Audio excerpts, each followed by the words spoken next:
ma'am मांग ले से अखोई आगाम अनी खा अजेदी वेल्डिंग सौरी से आगाम से अखोई बबलू आइदनी असीना राजकुमार मनी से अखोई वेल्डिंग से जोत की वेल्डिंग अखोई स्टील की वेल्डिंग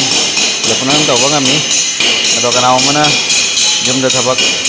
कईका थोंग की कईका चोन लेगा मोय हाइबेर मोय जुमदा लागा दुम डायरेक्ट अखोई केनो तौनी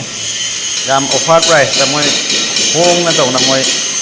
तूनी आइना मोय मोय जो हमदगी हाइरी तंग कई नंग कई हाइनिंग बलेबो करीबी हाइनिंग लेके मैं अखोई दुम सिगे दासुने मखादे दासुने नखोदे सपोर्ट तौबी जैसा मथौ ताबदो माना अखोदे हेड तौबी अदुना मयाम सु यारगदि अखोना सिगिबो मयाम से लाइक तौबी अमसुं कदिमा मथौ तारगा सु जो मथौ ताबा स्किल थंगी बा होय तुम कंटेक्ट तौरगा जहां मथौ ताब नो यादा ला तुम सुरने बा ममन जाम होंग ना हां आवलो ना छुरी छुरी न थबक निजे कई कई ना हम तो डिटेल्स तो लोया रो ना स्किल बेस साके ना वेल्डिंग शेयर के लेरिबा